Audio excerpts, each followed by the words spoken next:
Hello friends, the mind పాశుపతాస్త్రం book continue చేద్దాము. So మనము ఊహాశక్తి ఇమాజినేషన్ అనే 6th చాప్టర్ చదువుతున్నాము. సో ఈ సెక్షన్ వచ్చి నెక్స్ట్ క్వాంటమ్ విజయం. సో అంటే క్వాంటమ్ సక్సెస్ గురించి చెప్తున్నారు. ఈ విశ్వంలో అతి చిన్న విషయం నుండి బ్రహ్మాండమైన విషయాల వరకు ఒక రేఖా గణిత నమూనాను అంటే జామెట్రికల్ షేప్ అనుసరించి చైతన్య పరిణామం చెందుతున్నాయి. పరిమాణువు అంటే ఆటం నిర్మాణంలో కేంద్రకం అంటే న్యూక్లియస్, కేంద్రం లోపల న్యూట్రాన్స్, ప్రోటాన్స్ మరి ఇతర ప్రాథమిక కణాలు ఉంటాయి. కేంద్రం చుట్టూ ఎలక్ట్రాన్లు పరిభ్రమణం చెందుతూ ఉంటాయి. ఇది పరమాణు నమూనా. సో ఏంటి మనకి ఏం చెప్తున్నారు అంటే సో క్వాంటమ్ యూనివర్స్ లో జరిగే క్వాంటమ్ గురించి చెప్తున్నారు అనమాట. సో మామూలుగా మనం ఏమంటాము, యాటమ్ మధ్యలో న్యూక్లియస్ ఉంటుంది, దాని చుట్టూ న్యూట్రాన్స్, ప్రోటాన్స్ అని మనం ఎలిమెంటరీ స్కూల్ హై స్కూల్లో చదువుకున్నాం కదా.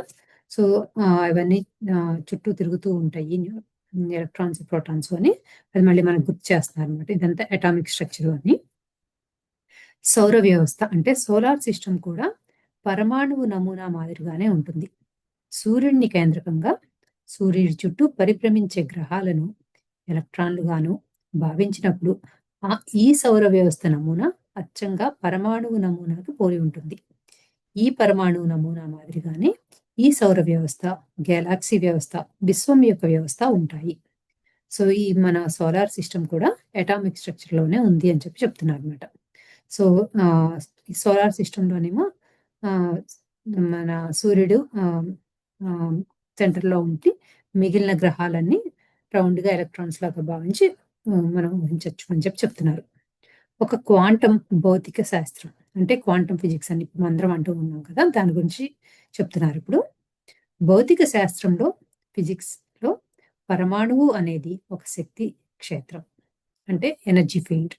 పరమాణువు వ్యవస్థలో కేంద్రకం లోపల న్యూట్రాన్లు, ప్రోటాన్లు, అనేక రకాలమైన ప్రాథమిక కణాలు అంటే పాజిట్రాన్లు, మియాన్లు, బోసాన్లు మొదలైనవి ఇమిడి ఉన్నాయి. కేంద్రకం వెలుపల ఎలక్ట్రాన్లు అనేవి దీర్ఘ వృత్తాకార వలయంలో పరిభ్రమణం చెందుతూ ఉంటాయి. సో మనకి చిన్నప్పుడు చదివినప్పుడు క్వాంటమ్ ఫిజిక్స్ లో సో మన యాటంలో మధ్యలో సెంటర్లో ఉండే న్యూట్రాన్లు, ప్రోటాన్స్ ఇవన్నీ కూడా న్యూక్లియస్ చుట్టూ తిరుగుతూ ఉంటాయి అని అనుకున్నాం కదా. సో ఇది ఒకటే కాకుండా అందులో ఇంకా ఏమేమి ఉంటాయి, పాజిట్రాన్స్, మియాన్స్, బోసాన్స్ అవి కూడా ఉంటాయి. సో ఇవి ఎలా తిరుగుతూ ఉంటాయి, దీర్ఘవృత్తాకారం అంటే రెక్టాంగులర్ సర్కిల్లో తిరుగుతూ ఉంటాయి అని చెప్తున్నారు. ఎలక్ట్రాన్లు రుణ విద్యుదావేశాన్ని అంటే నెగటివ్ ఎలక్ట్రిక్ ఛార్జ్ని, ప్రోటాన్లు ధన విద్యుదావేశాన్ని పాజిటివ్ ఎలక్ట్రానిక్ ఛార్జ్ని, న్యూట్రాన్లు తటస్థంగాను. సో ఎలక్ట్రాన్లు ఏమో నెగిటివ్, ప్రోటాన్స్ ఏమో పాజిటివ్, న్యూట్రాన్స్ ఏమో న్యూట్రల్ గాను ఉంటాయి కదా. కేంద్రకంలోని ప్రాథమిక కణాలకు విభిన్నమైన విద్యుత్ ధర్మాలు ఉంటాయి. పరమాణువులో పదార్థం అంటే మ్యాటర్ మరి ప్రతి పదార్థం యాంటీ మ్యాటర్ అనేవి కూడా ఉంటాయి. ఎలక్ట్రాన్లు ఎలా ఉంటుందో దాని వేగం ఎంతో ఖచ్చితంగా ఇంతవరకు భౌతిక శాస్త్రానికి అంతు చిక్కటం లేదు. అలాగే కేంద్రకంలో ఎన్ని రకాల ప్రాథమిక కణాలు ఉన్నాయో భౌతిక శాస్త్రవేత్తలకు రహస్యంగానే ఉంది. ఇప్పటి వరకు 200 రకాల ప్రాథమిక కణాలను మాత్రమే శాస్త్రవేత్తలు గుర్తించారు. ఇంకా అనేక రకాల ప్రాథమిక కణాలను గుర్తించవలసి ఉంది. సో ఇది మనకి బేసిక్ గా positive electric charges, negative neutrons గురించి చెప్తూ ఉన్నారు. సో ప్రతి దానిలో మ్యాటరు, యాంటీ మ్యాటరు అనేవి కూడా ఉంటాయి కదా. అలానే మనకి ఇప్పుడు వరకు 200 రకాల ఈ ఎనర్జీ ఫీల్డ్స్ మాత్రమే తెలిసినాయి. ఇంకా అందులో చాలా ఉన్నాయి అని చెప్తున్నారు అనమాట. పరమాణు నిర్మాణంలో ద్రవ్యరాశి అంటే ద మ్యాటర్ అనేది చాలా స్వల్పంగాను, శూన్య ప్రదేశం అంటే the void or the space అనేది చాలా ఎక్కువగాను. శూన్య ప్రదేశం అనేది 9.9999% ఉందని భౌతిక శాస్త్రవేత్తలు భావిస్తున్నారు. అంటే పరమాణువులో 99.999% శూన్య ప్రదేశంగానే ఉంది. ద్రవ్యరాశి అనేది చాలా చాలా స్వల్పంగా ఉంది. సో ఇప్పుడు ఈ యాటంలో ఏమంటున్నారు, దానిలో చాలా పర్సెంటేజ్ అంతా ఎంటీగానే ఉంది. వెరీ మైన్యూట్ పర్సెంటేజ్లో మాత్రమే ఏదో ఒక దానికి సంబంధించింది ఉంది, యాటమ్కి రిలేటెడ్ కావాల్సింది ఉంది అని చెప్పి చెప్తున్నారు అనమాట. అయితే ఈ శూన్య ప్రదేశంలో ఏముంది, పరమాణువులో ఆ శూన్య ప్రదేశంలో గురుత్వాకర్షణ బలాలు, న్యూక్లియర్ బలాలు, విద్యుదాకర్షణ వికర్షణ బలాలు అంటే the electric attractive and repulsive forces, కేంద్రక అభికేంద్రక బలాలు అంటే ద సెంట్రిపీటల్ ఫోర్సెస్, అపకేంద్ర బలాలు ద సెంట్రిఫ్యూగల్ ఫోర్సెస్, ఇంకా అంతు చిక్కని అనేక బలాలు ఉన్నాయని భౌతిక శాస్త్రవేత్తలు భావిస్తున్నారు. అయితే ఎన్ని రకాల బలాలు పరమాణువులో మరి కేంద్రకంలో ఉన్నాయనేది శాస్త్రవేత్తలు ఇప్పటికీ రహస్యంగానే మిగిలిపోయింది. సో ఇందులో 99.99% ఖాళీగా ఉన్నప్పుడు అందులో మరి ఏముంది అనేది ఆలోచిస్తే అందులో different kinds of electric forces ఉన్నాయి అని చెప్పి చెప్తున్నారు అనమాట.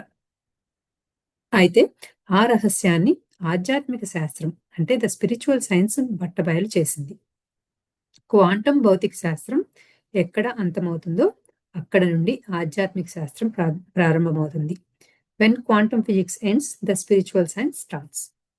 పరమాణువులో ఈ శూన్యం అనేది పరమాణువు సైజులో అంటే 99.99% కలిగి ఉంది. పదార్థము లేదా మ్యాటర్ మాత్రం చాలా చాలా స్వల్ప మోతాదులో ఉంటుంది.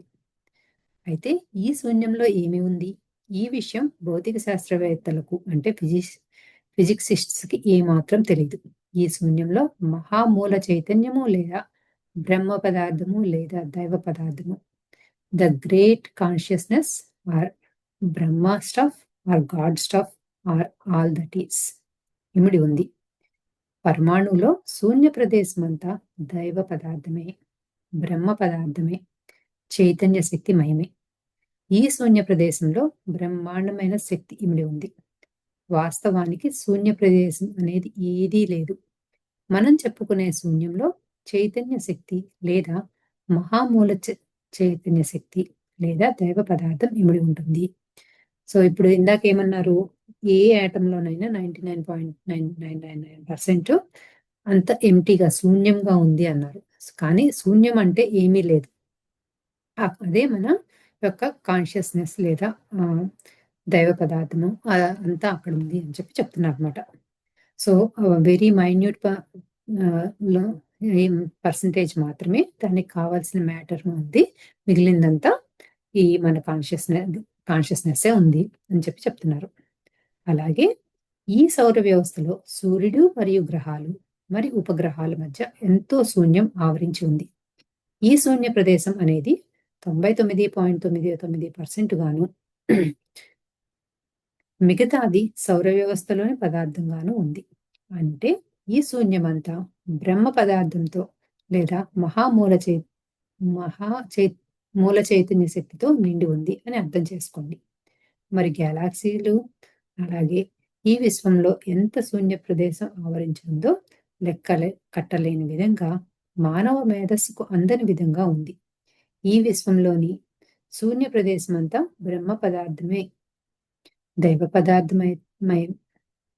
పదార్థమయమే, బ్రహ్మాండ తేజస్సుమయమే, మహామూల చైతన్య శక్తిమయమే.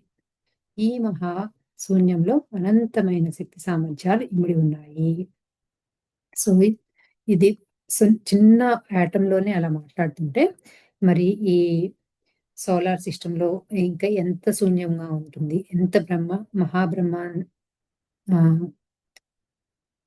పదార్థం ఉంది, ఈ దైవ పదార్థం ఎంత ఎక్కువగా ఉంది అనేది మనని ఆలోచించమని చెప్తున్నారు అనమాట.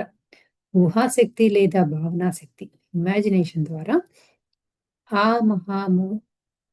మహాశూన్య ప్రదేశంలోని బ్రహ్మ పదార్థంతో అంటే గాడ్ స్టఫ్తో మహామూల చైతన్య శక్తితో అనుసంధానం ఏర్పరచుకుంటున్నాం. సో, ఇప్పుడు ఇక్కడంతా శూన్యం ఉంది అని చెప్పారు కదా! సో, ఈ ఆ శూన్యంతో ఏం జరుగుతుంది అంటే, మనం ఎప్పుడైతే ఇమాజినేషన్‌తోను ఫీలింగ్‌తోను మనం ఏదైతే అనుకుంటున్నామో, అది ఈ శూన్యంతో మనం కనెక్ట్ అవుతాము అని చెప్పి చెప్తున్నానన్నమాట.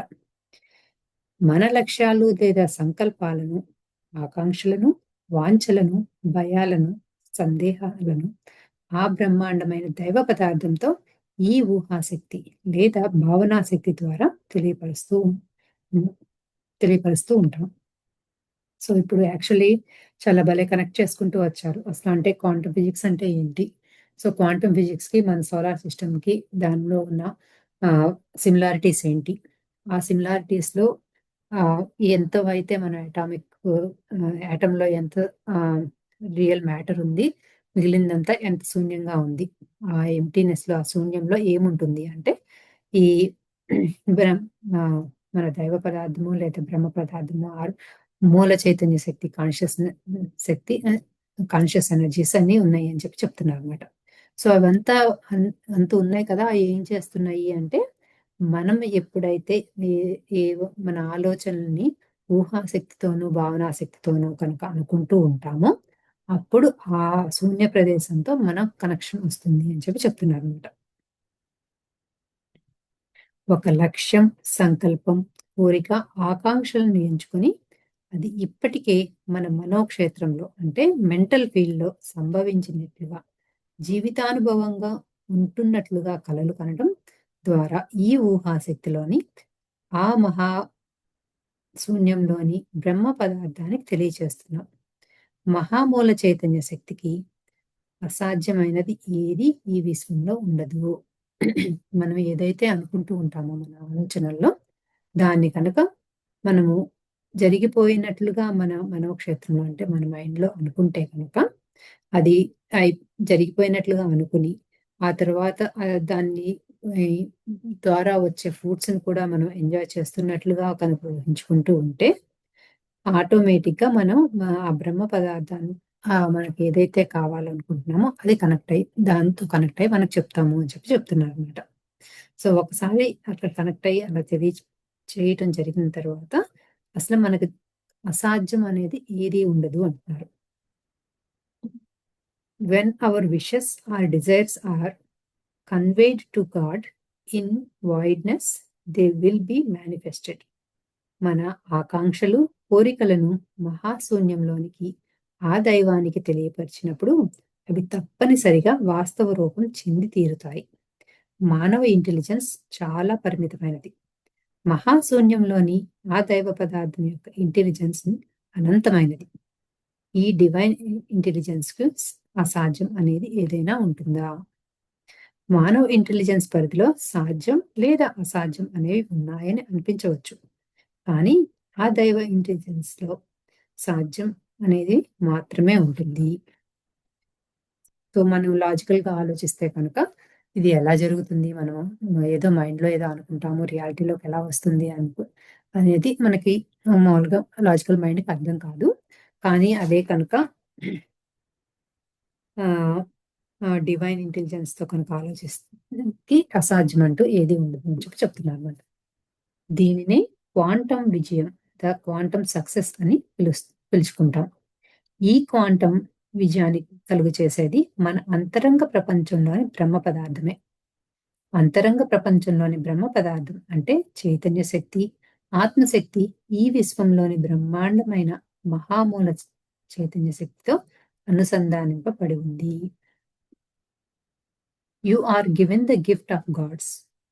Yours is the creative energy that makes your world. Your you create your reality according to your beliefs. The soul has no limitations except those you believe in. అది సేత్ చెప్పారనమాట. దేవతలకు ఇచ్చిన వరాలన్నీ మీకు అంతరంగ ప్రపంచంలో ఇవ్వబడి ఉన్నాయి. మీ యొక్క సృజనాత్మక శక్తియే మీ యొక్క ప్రపంచాన్ని సృష్టించగలదు. మీ యొక్క నమ్మకాలకు అనుగుణంగానే మీ వాస్తవాన్ని సృష్టించుకుంటున్నారు. మీరు ఎంత మేరకు నమ్ముతున్నారో అంతవరకు ఆత్మకు పరిమితులు అనేవి లేనే లేవు. ఈ కొటేషన్లో ఈ పుస్తకంలో 1-2 సార్లు పునరావృతం అయి ఉండవచ్చు. దాని వలన వచ్చిన నష్టం ఏమీ లేదు. భగవద్గీతలో ఒక అధ్యాయంలో చెప్పిన విషయాలను మళ్ళీ మళ్ళీ 18 అధ్యాయాల్లో చెప్పలేదా? బైబిల్ గ్రంథంలోను మత్తాయి, మార్క్, లూకా, యోహన్నా మొదలైన అధ్యాయాల్లోనూ ఒకే విషయాన్ని పునరావృతం అవుతూ ఉంటాయి. కనుక ఈ పుస్తకంలో కూడా అక్కడక్కడ రిపిటేషన్స్ ను ఆమోదించగలరని మనవి. సో మనకి ఇది ఎప్పుడు చెప్తూ ఉన్నారు కదా. సో మన అంతరంగంలో మొత్తం అంతా శక్తి అంతా మన అంతరంగంలోనే ఉంది. మన క్రియేటివిటీ కనుక ఎంత ఎక్కువగా పెంచుకుంటూ ఉంటామో మనము అంత ఎక్కువగా మనం ఏదైతే కావాలనుకుంటామో దాన్ని సృష్టించగలము అని చెప్పి చెప్తూ ఉన్నారు అనమాట. The soul has no limitations except those you believe in. So అది నాకు బాగా నచ్చింది. అంటే మనం ఏదైతే అనుకుంటామో మనం ఎంత ఎక్కువగా దేన్నైతే జరుగుతుంది అని నమ్ముతూ ఉంటామో అంత గ్యారంటీగా జరుగుతుంది, అది మేనిఫెస్ట్ అవుతుంది అని. ఈ అధ్యాయంలో క్వాంటం ఫిజిక్స్ ప్రకారం క్వాంటం విజయానికి గురించి వివరంగా తెలుసుకుందాం. జై హో క్వాంటం విజయం, సాహో క్వాంటం విజయం. To one's imagination all things are possible. To live wisely, we must be aware of our original activity and see to it that it is faithfully shaping the end we desire. The world is clay. Our imagination is the potter. ఊహాశక్తి లేదా భావనా శక్తి ద్వారా అన్నీ సాధ్యమే. మనం ఏదైతే వాంఛిస్తున్నామో దాని యొక్క తుది ఫలితం ఇప్పటికే అనుభవిస్తున్నట్లుగా, ఆ ఫలితం తాలూకు ఆనందాన్ని ఆస్వాదిస్తున్నట్లుగా చాలా ఎరుకతో ఊహించుకోవాలి. ఈ ఊహాశక్తి పట్ల మనం పరిపూర్ణమైన విశ్వాసాన్ని, నమ్మకాన్ని కలిగి ఉండాలి. ఈ ప్రపంచం బంకమట్టిలాగా పనిచేస్తుంది. మరి ఊహాశక్తి కుండలను తయారు చేసే కుమ్మరి వంటిది. సో మన ఇమాజినేషన్తో ఏదైనా చేయొచ్చు అని చెప్పి ఒక ఎగ్జాంపుల్ ఏమి ఇచ్చారు అంటే, ఈ వరల్డ్ అంతా మనకి మన కంటితో చూసే ప్రతిదీ కూడా ఒక క్లే లాగా అనుకుంటే, మనం ఇమాజినేషన్తో అది ఒక పోటర్ లాగా మనకు కావాల్సిన దాన్ని షేప్ చేసుకుని ఏది కావాలంటే దాన్ని మనం పొందొచ్చు అని చెప్పి చెప్తున్నారు అనమాట. మనం ఏదైతే వాంఛిస్తున్నామో దానిని ఇప్పటికే పొందినట్లుగా, ఏదైతే అవ్వాలనుకుంటున్నామో ఇప్పటికే అలా ఉంటున్నట్లుగా భావన చెందాలి, ఊహించుకోవాలి, కలలు కనాలి. మనం వాంఛించినది తొలుత మనోక్షేత్రంలో పొందినట్లుగా కలలు కంటూ అందులో ఒక ప్రేక్షకుడిగా కాకుండా ఒక నటుడిగా జీవించాలి. అప్పుడే ఈ ఊహాశక్తి చాలా చక్కగా సమర్థవంతంగా పనిచేస్తుంది. సో అది వచ్చేసింది, మనం ఎంజాయ్ చేస్తున్నాము అని జస్ట్ ఏదో అంటే అబ్జర్వ్ చేయకుండా, ఒకవేళ అది మనకి ఏదైతే కావాలనుకుంటున్నామో అది మన దగ్గర మనకి లభించినప్పుడు దాన్ని ఎంత ఎంజాయ్ చేస్తాము, ఎమోషనల్గా ఎంత హ్యాపీగా ఉంటాము, మన దాని రియాక్షన్ ఎలా ఉంటుంది అని చెప్పి ఎలా రెస్పాండ్ అవుతాము, అది మనకి ఎలా ఉన్నప్పుడు ఆ ఎమోషన్స్ అన్నీ కూడా మనం కలిగి ఉండాలి అని చెప్పి చెప్తున్నారు. క్వాంటమ్ సక్సెస్ మరియు విశ్వం. ఈ బ్రహ్మాండమైన విశ్వంలో కోటాను కోట్ల లోకాలు ఉన్నాయి. మనముంటున్న ఈ సౌర వ్యవస్థలో సూర్యుడు, గ్రహాలు మరి ఉపగ్రహాలు ఉన్నట్లే కోటాను కోట్ల సౌర వ్యవస్థలు ఈ విశ్వంలో ఇమిడి ఉన్నాయి.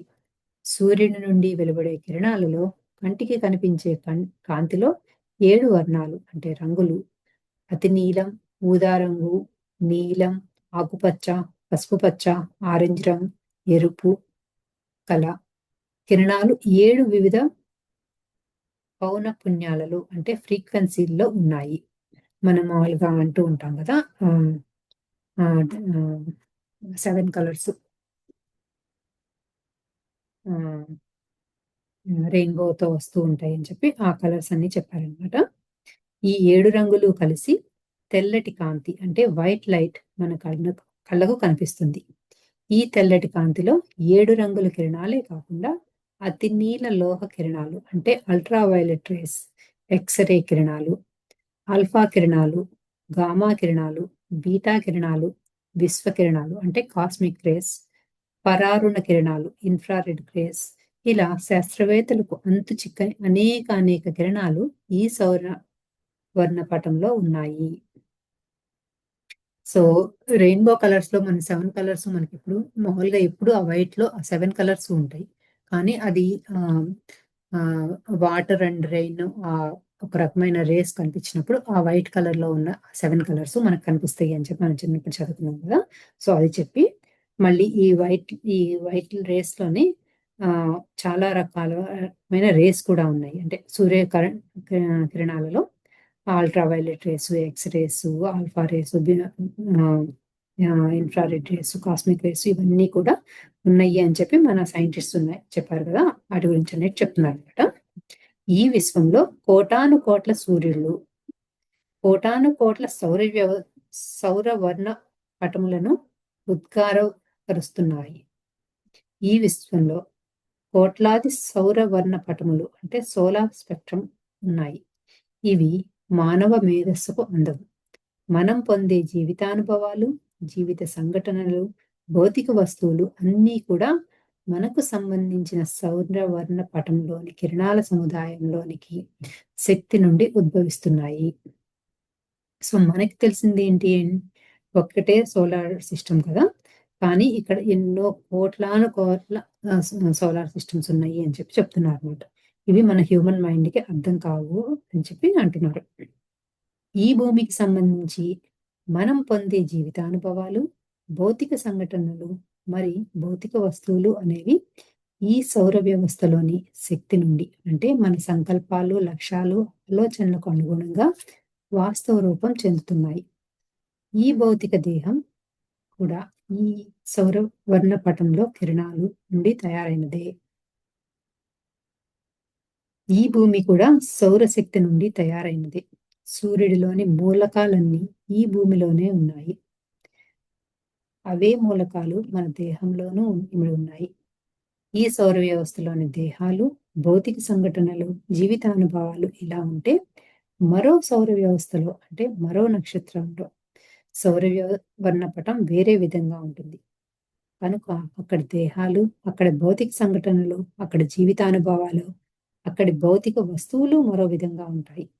ఈ విధంగా కోటాను కోట్ల సౌర వ్యవస్థల్లో కోటాను కోట్ల విభిన్నతలతో భౌతిక దేహాలు, భౌతిక సంఘటనలు, భౌతిక వస్తువులు ఉంటాయి. వాటిని దివ్య దృష్టితో దర్శించగలం తప్ప మానవ మేధస్సుతో అర్థం చేసుకోలేము. సో, ఏం చెప్తున్నారు? మనకున్న సోలార్ సిస్టమ్ వల్లనే ఈ మన యాక్చువల్లీ ఫిజికల్ బాడీ కానీ, భూమి మీద ఉన్న అన్ని కూడా ఆహ్, ఆహ్, ఆహ్, సూర్యుడి నుండి వచ్చిన రేస్ వల్లనే వచ్చాయి అని చెప్తున్నారు.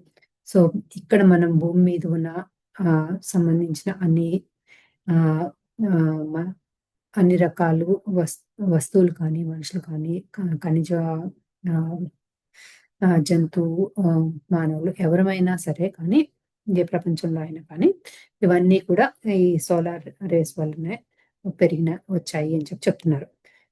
ఇది ఒక రకమైన సోలార్ ఎనర్జీ, సోలార్ వరల్డ్ అయితే, ఇటువంటివి ఎన్నో రకాల సోలార్ వరల్డ్స్ ఉన్నాయి అని చెప్తున్నారన్నమాట. సో, అక్కడ ఉన్నవి ఆహ్, ఆ సోలార్ ప్లేన్‌లో ఉన్నవన్నీ వాటికి డిఫరెంట్ ఫిజికల్ అపియరెన్స్ ఉంటుంది. అక్కడ ఉన్నవన్నీ కూడా డిఫరెంట్‌గా ఉంటాయి అని చెప్తున్నారన్నమాట. సో, ఇట్లా కోటాను కోట్ల స సౌర వ్యవస్థలో సోలార్ సిస్టమ్స్ ఎన్నో ఉన్నాయి. అక్కడ ఉన్న ఆహ్, అక్కడ ఉన్న అట్రిబ్యూట్స్ అన్ని దానికి సంబంధించిన అట్రిబ్యూట్స్ అన్ని డిఫరెంట్‌గా ఉంటాయి అని చెప్తున్నారు. ఊహాశక్తితో అంటే ఇమాజినేషన్‌తో ఈ సౌర వ్యవస్థలోని కాంతిలోని మూలకణాలను ప్రభావితం చేసి అంతర్గర అంతర్ అంతరంగ ప్రపంచం అనేది సౌర వ్యవస్థతో అనుసంధానింపబడి ఉంటుంది కనుక మన లక్ష్యాలను, సంకల్పాలను, వాంఛలను, కోరికలను భౌతిక సంఘటనలుగా, భౌతిక వస్తువులుగా, జీవితానుభవాలుగా ఈ 3 తలాలు ప్రపంచంలోనికి వాస్తవ రూపం చెందుతున్నాయి. సో, మనకేంటి ఈ సోలార్ సిస్టమ్‌తోనే మనం ఎప్పుడు కూడా మన ఇంటర్ కనెక్ట్ అయ్యి ఉంటుంది కాబట్టి, మనం ఏదైతే అనుకుంటూ ఉన్నామో, అప్పుడు ఈ సోలార్ సిస్టమ్‌తో కనెక్ట్ అయినప్పుడు, మనం ఈ 3 డైమెన్షన్ ప్రపంచంలో ఈ భూమి మీదకి మేనిఫెస్ట్ చేసుకుంటున్నాము అని చెప్తున్నారన్నమాట. In this universe everything is always connected with all things. ఈ విశ్వంలో ప్రతి విషయము అన్నింటిలోనూ అన్ని విషయాలతోనూ అనుసంధానింపబడి ఉంటుంది. ఈ సౌర వ్యవస్థ అనేది గ్యాలాక్సీకి అనుసంధానింపబడి ఉంటుంది. ఈ గ్యాలాక్సీ అనేది ఈ బ్రహ్మాండమైన విశ్వంతో అనుసంధానింపబడి ఉంటుంది. We're connected to all. ఈ సమస్తంలో మనం అనుసంధానింపబడి ఉన్నాం. విభిన్న లోకాలతో విభిన్నమైన దేహాలు, భౌతిక సంఘటనలు ఉంటాయి. ఈ భూమి మీదే 2 విభిన్న భౌతిక దేహ నిర్మాణాలు కల జీవజాతులను చూస్తుంటాం. అవి భూమి మీద కల జీవజాతులు మరియు సముద్రంలో కల జీవజాతులు. ఈ భూమి మీదే ఇంత విభిన్నత అంటే వెరైటీ ఉంటున్నప్పుడు కోటాను కోట్ల సౌర వ్యవస్థల్లోని విభిన్న తలాలు అంటే వెరైటీస్ గురించి చెప్పగలమా? మానవ మేధస్సుకు అందుతుందా? సో మనం ఈ 3 డైమెన్షనల్ ప్లేన్ అనేది భూమి మీదే 2 రకాలైన భౌతికంగా చూస్తున్నాం కదా. అంటే వాటర్లో ఉండే లైఫ్ వేరు, భూమి మీద ఉండే లైఫ్ వేరు కదా. సో భూమి మీదే ఇన్ని ఇంత డిఫరెంట్గా వెరైటీస్ ఆఫ్ లైఫ్ ఉన్నప్పుడు మనకి ఇటువంటి డైమెన్షనల్ ప్లేన్స్ ఇంకా చాలా ఉన్నాయి. ఇక అక్కడ different kind of life varieties ఉంటాయి కదా. అవన్నీ కూడా మన లాజికల్ మైండ్కి అర్థం కావు అని చెప్తున్నారు అనమాట. సో నెక్స్ట్ సెక్షన్ వచ్చి క్వాంటం విజయం, లక్ష్యాలు, సంకల్పాలు సాధనలో ఎమోషన్స్, ఫీలింగ్స్ యొక్క పాత్ర. క్వాంటం ఫిజిక్స్ ప్రకారం క్వాంటం అంటే అతి సూక్ష్మమైన శక్తి రాశి ఒకేసారి తరంగాను అంటే వేవ్ మరి కణం అంటే పార్టికల్ గాను ఉండి విద్యుదయస్కాంత తరంగా స్వభావాన్ని కలిగి ఉండేదాన్ని క్వాంటం అంటారు. సో అతి సూక్ష్మమైన శక్తి స్థాయి ఒక వేవ్ లాగా ఉండి ఒక పార్టికల్ గాను ఉండి దానికి కనుక ఎలక్ట్రోమాగ్నెటిక్ నేచర్ ఉంటే కనుక దాన్ని క్వాంటం అంటాము. పరమాణు అంటే ఆటంలో నిర్మాణంలో 99.99% శూన్య ప్రదేశం అని చెప్పుకున్నాం కదా. మిగిలిందేమో ద్రవ్యరాశి అంటే దానికి కావాల్సిన యాట్రిబ్యూట్స్ ఏవైతే ఉన్నాయో అవి ఒక వెరీ 0.00% మాత్రమే ఉంది. ఈ శూన్య ప్రదేశంలో చైతన్య శక్తి అంటే కాన్షియస్నెస్ ఆవరించి ఉంది. అలాగే ఈ బ్రహ్మాండమైన విశ్వం అంతా 99.999% శూన్యం ఆవరించి ఉంది. ఆ శూన్యంలో చైతన్య శక్తి ఇమిడి ఉంది. ఈ విశ్వమంతా చైతన్య శక్తి మయమే. E=mc² అనే సాపేక్షతా సిద్ధాంతం ప్రకారము శక్తి అనేది ద్రవ్యరాశిగాను రూపాంతరం చెందగలదు. అలాగే ద్రవ్యరాశి కూడా శక్తిగా రూపాంతరం చెందగలదు. E అంటే శక్తి, M అంటే ద్రవ్యరాశి, C అంటే కాంతివేగం. యురేనియం, ప్లూటోనియం, థోరోనియం వంటి మూలకాలను వాటి కేంద్రాలకు అంటే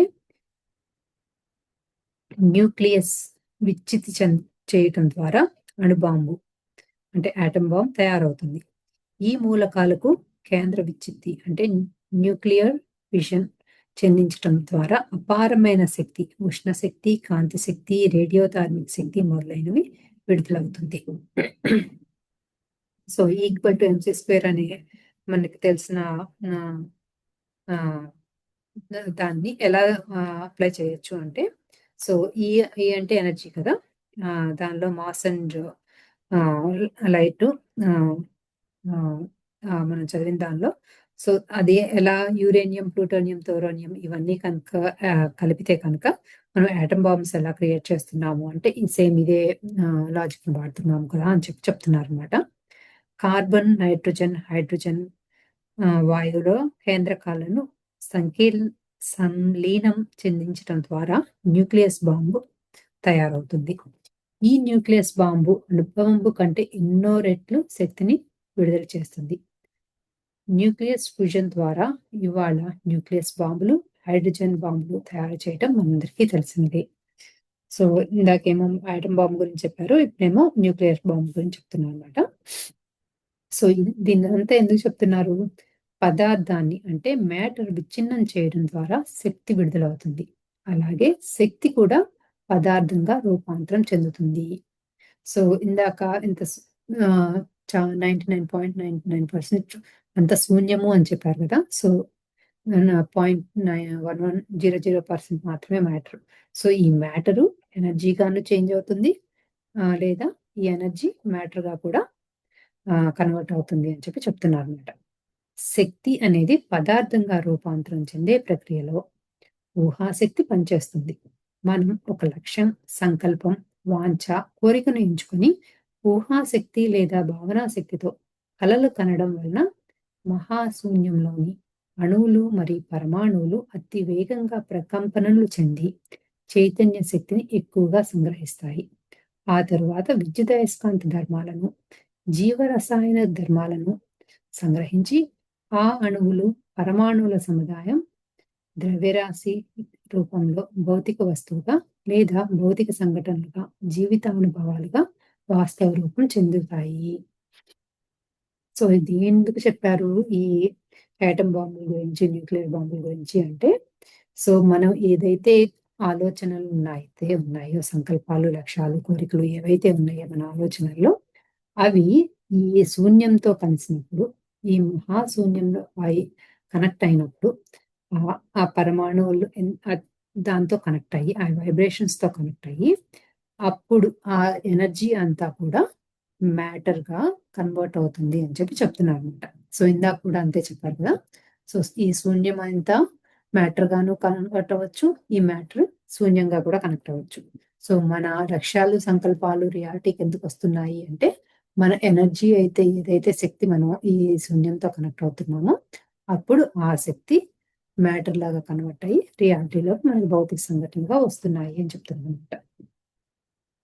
భౌతిక సంఘటనలు వాస్తవ రూపం చెందే మెకానిజం ఊహాశక్తితో పాటు ఎమోషన్స్, ఫీలింగ్స్ మేళవించడం ద్వారా శూన్యంలోని అణువులు మరి పరమాణువులు ప్రకంపనలు ఎక్కువవుతాయి. ఈ ప్రకంపనలు ఎక్కువైనప్పుడు ఉన్నత ఫ్రీక్వెన్సీ కల చైతన్య శక్తిని ఆ అణువులు లేదా పరమాణువులు సంగ్రహించి మరింత శక్తివంతమవుతాయి. ఎమోషన్స్, ఫీలింగ్స్ అనేవి ఆ అణువులు, పరమాణువుల చైతన్య శక్తిని గ్రహించేటట్లుగా ప్రభావితం చేసి వాటిని విద్యుదయస్కాంత తరంగాలుగా రూపాంతరం చెందిస్తాయి. సో మనకి ఏమని చెప్తూ ఉన్నారు ఇప్పుడు దాకా? ఇమాజిన్ చేసుకోండి, దాన్ని ఫీలింగ్తోనూ, ఎమోషన్తోనూ మనకి ఏదైతే మేనిఫెస్ట్ చేయాలనుకుంటున్నామో అని చెప్తూ ఉన్నారు కదా. ఎందుకు ఈ ఫీలింగ్స్ అండ్ ఎమోషన్స్ అంటే, సో దానికి ఉన్న హయ్యర్ ఫ్రీక్వెన్సీ వల్ల ఈ ఏవైతే యాటమ్స్ అనుకుంటున్నామో వాటి అవన్నీ కూడా ఈ ఎనర్జీని అబ్జార్బ్ చేసి అప్పుడు ఎలక్ట్రోమాగ్నెటిక్ వేవ్స్గా కన్వర్ట్ అవుతాయి అని చెప్పి చెప్తున్నాను అనమాట. ఈ విద్యుదయస్కాంత తరంగాలు మన దేహంలోని మెదడు నుండే వెలువడే జీవరసాయన హార్మోనులు, ఎంజైములతో సంయోగం చెంది వాటి ఫ్రీక్వెన్సీ క్రమంగా తగ్గుతూ ఒక నిర్దిష్ట ఫ్రీక్వెన్సీ స్థాయిలో భౌతిక సంఘటనలుగా, భౌతిక వస్తువులుగా వాస్తవ రూపం చెందుతాయి. సో ఇందాక చెప్పిన ఎలక్ట్రోమాగ్నెటిక్ వేవ్స్ మన బాడీలో ఉన్న హార్మోన్స్ అండ్ ఎంజైమ్స్తో కనుక కలిసి ఆ ఫ్రీక్వెన్సీ అప్పుడు తగ్గుతూ అప్పుడు మన ఫిజికల్ రియాలిటీలో మేనిఫెస్ట్ అవుతుంది అని చెప్తున్నాను అనమాట. ఈ శూన్యంలోని వాస్తవానికి ఈ శూన్యంలోని అంటే వాస్తవానికి శూన్యం కాదు, చైతన్య శక్తిమయం. ఈ శూన్యంలో అణువులు, పరమాణువులు విద్యుదయస్కాంత తరంగ స్వభావాన్ని కలుగు చేసేది ఏమిటో ఇప్పటికీ మీకు అర్థమైందా? సో ఇప్పుడు దాకా బ్లాంక్ లో ఏదైతే ఉందో, ఈ చైతన్య శక్తి ఎక్కడైతే ఉందో దాన్ని మనం శూన్యం, ఎందుకంటే దాన్ని అక్కడ ఏమీ ఫిజికల్ గా ఏమీ కనపడట్లేదు కాబట్టి దాన్ని మనం శూన్యం అంటున్నాం. కానీ ఆ శూన్యంలో ఈ చైతన్య శక్తి, కాన్షియస్ ఎనర్జీ అంతా ఉందన్నమాట. సో అక్కడ ఉన్న ఎలక్ట్రోమాగ్నెటిక్ వేవ్స్ ఏం చేస్తుంది అనేది మనకి ఇప్పుడు అర్థమై ఉంటుంది అని చెప్పి చెప్తున్నారు అన్నమాట. మనము ఒక లక్ష్యాన్ని లేదా సంకల్పాన్ని చాలా స్పష్టంగా, ఖచ్చితంగా, దృఢంగా ఎంచుకుంటాము. దానిని అంతర్ప్రపంచానికి లేదా ఆత్మశక్తికి లేదా సబ్ కాన్షియస్ మైండ్కి తెలియచేయటం కోసం ఊహాశక్తితో తెలియచేస్తాం. మెదడు అనేది అవయవం. అంతరంగ ప్రపంచానికి మరి భౌతిక ప్రపంచానికి మధ్య అనుసంధానకర్తగా పనిచేస్తుంది. సో మైండ్ ఎందుకు మనం ఏదైతే ఆలోచించామో అది ఇన్నర్ మన ఇన్నర్‌ని మన ఫిజికల్ వరల్డ్‌కి మధ్యలో కనెక్టింగ్ ఏజెంట్‌గా పనిచేస్తుంది అని చెప్తున్నారు. సంకల్పం, లక్ష్యం, వాంఛ మొదలైన వాటిని ఊహాశక్తితో సబ్‌కాన్షియస్ మైండ్‌కి తెలియచేస్తుంది.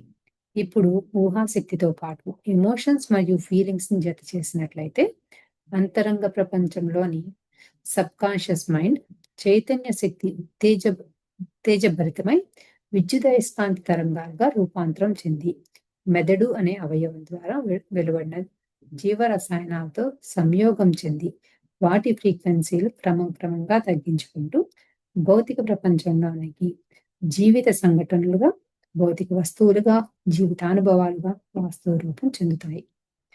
ఈ ప్రక్రియ పూర్తగునంత వరకు విశ్వాసము లేదా నమ్మకము అనేది అత్యంత అవశ్యం. ఎందుచేతనంటే విశ్వాసము లేదా నమ్మకం అనేది ఉత్ప్రేరకంగా అంటే క్యాటలిస్ట్‌గా పనిచేస్తుంది.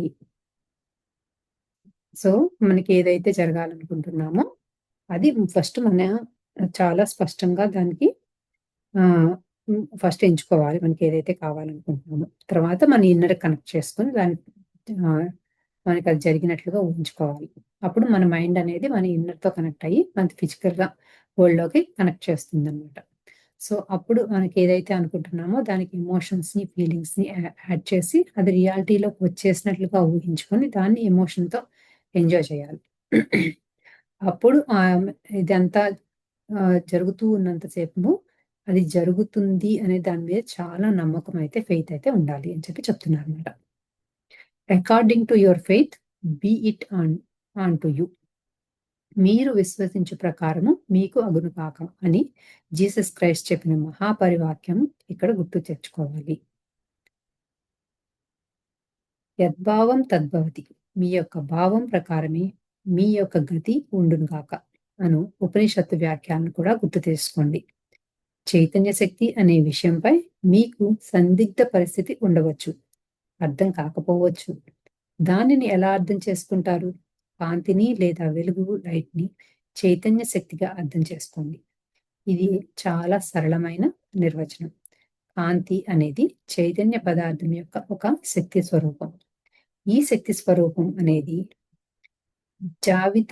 జీవితానుభవాలుగా, భౌతిక సంఘటనలుగా, భౌతిక వస్తువులుగా వాస్తవ రూపం చెందుతాయని అర్థం చేసుకోండి.